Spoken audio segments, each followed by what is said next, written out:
Hello, my name is Cody Seeley. This is for TSM 351 for my project, and what I'll be doing is a how-to on how to use OPHCrack. What OPHCrack is, it is a Windows password cracker.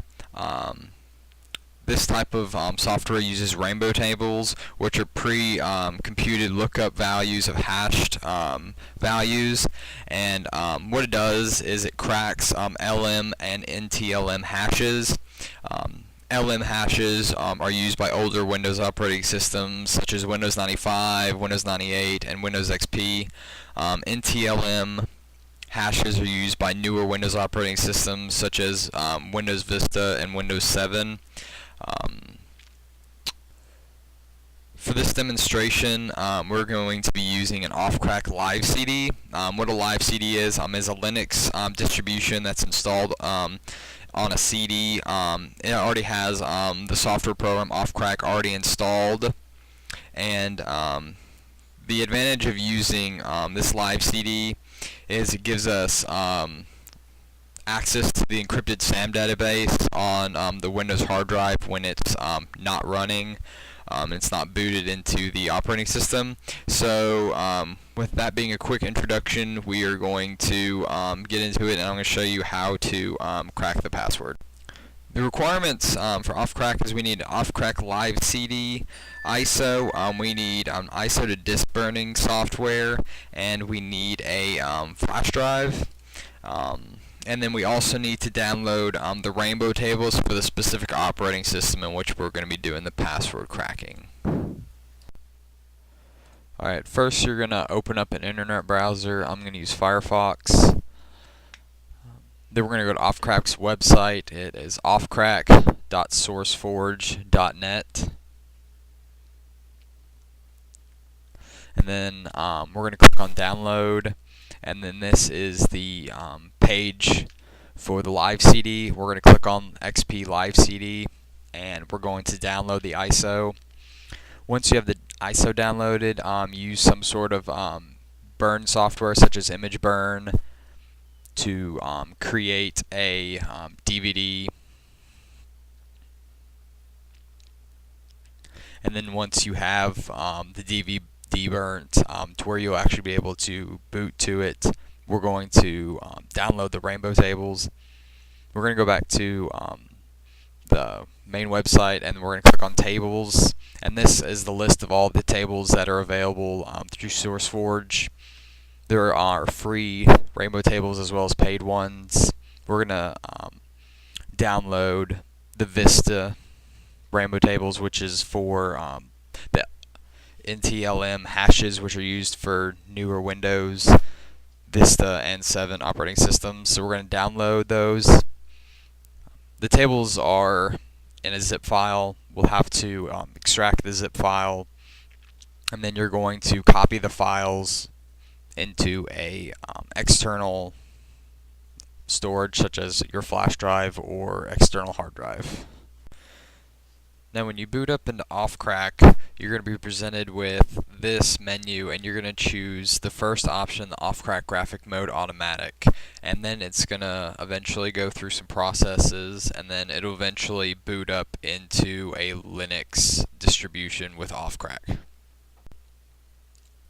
Once we get booted up into the OPHCrack live CD, we're going to be presented with a GUI that looks similar to this.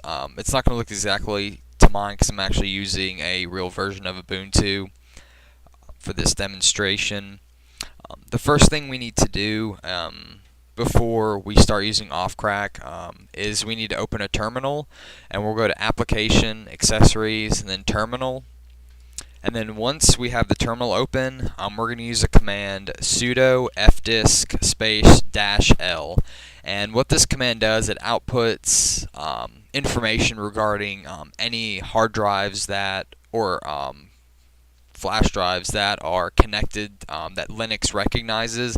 And we see that we have two drives, /dev/sda1, which is formatted using the NTFS partition, so we know that that's our Windows drive. And then we have the /dev/sdb1, which is formatted with FAT32, which we know is going to be our flash drive, which actually contains the rainbow tables that we copied from earlier.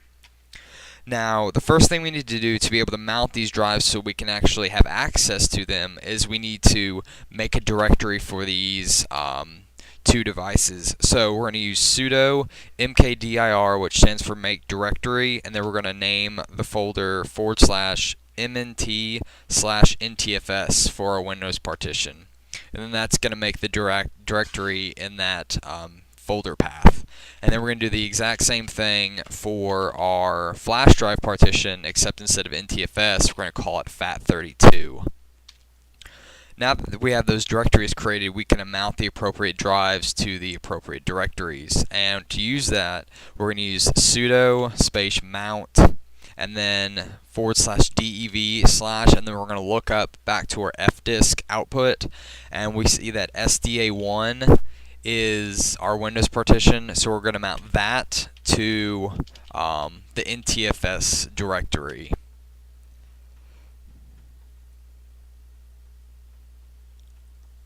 And then it's going to give me the error because it's already mounted.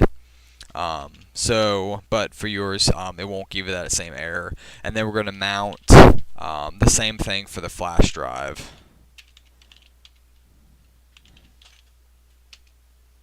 And then it mounted that device to that directory.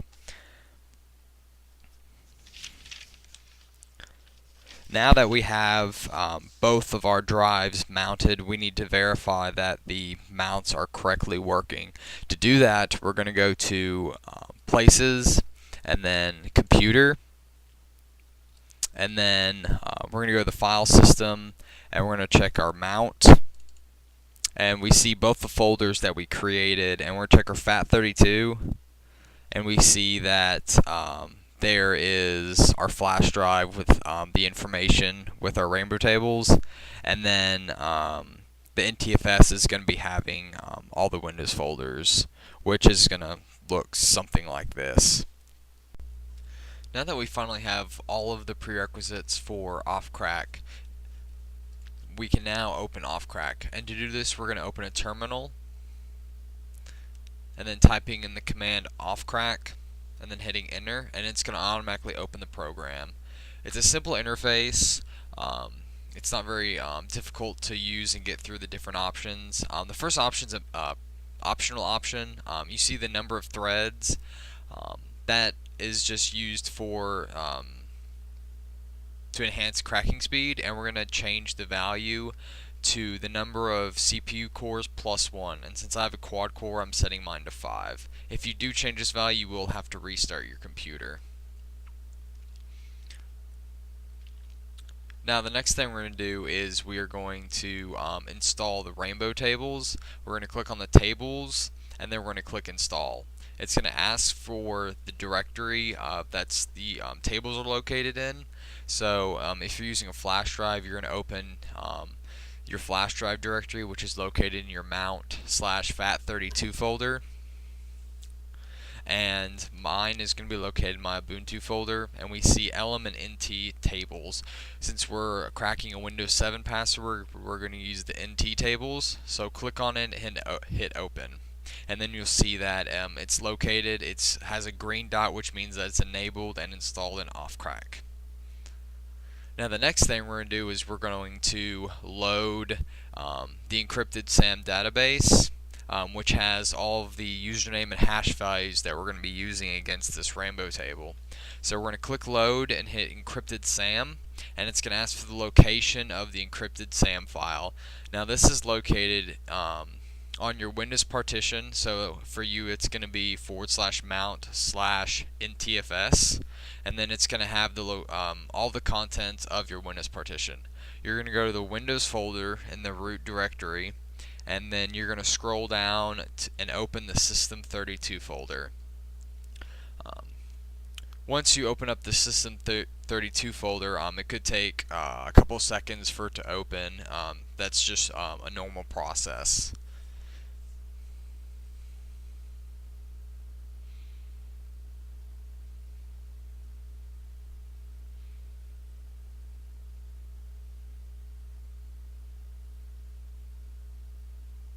Once it's open, we're going to scroll down and we're going to click on the config folder.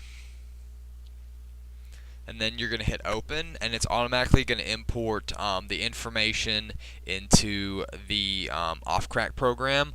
We see we have 5 accounts: administrator, guest, Cody, home group user, $, and ASP.NET. The only accounts that we're going to worry about are the administrator and Cody.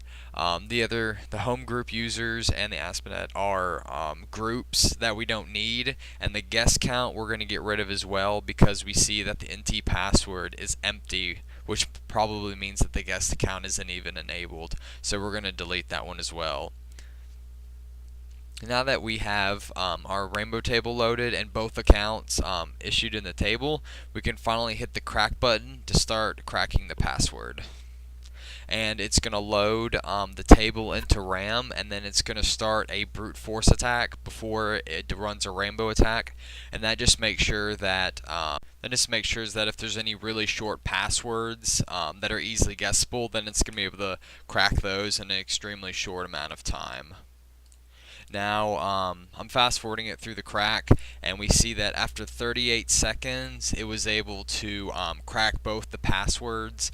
The administrator password is Doggy1, and then the Cody account on the password is Toshiba.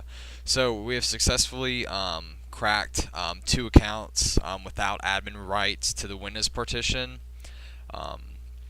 Please note that if they're for a lot of Vista passwords and Windows 7 passwords, the way that they changed the hashing in the new operating systems, the free rainbow table isn't large enough to quite be able to hack and obtain the passwords for any password.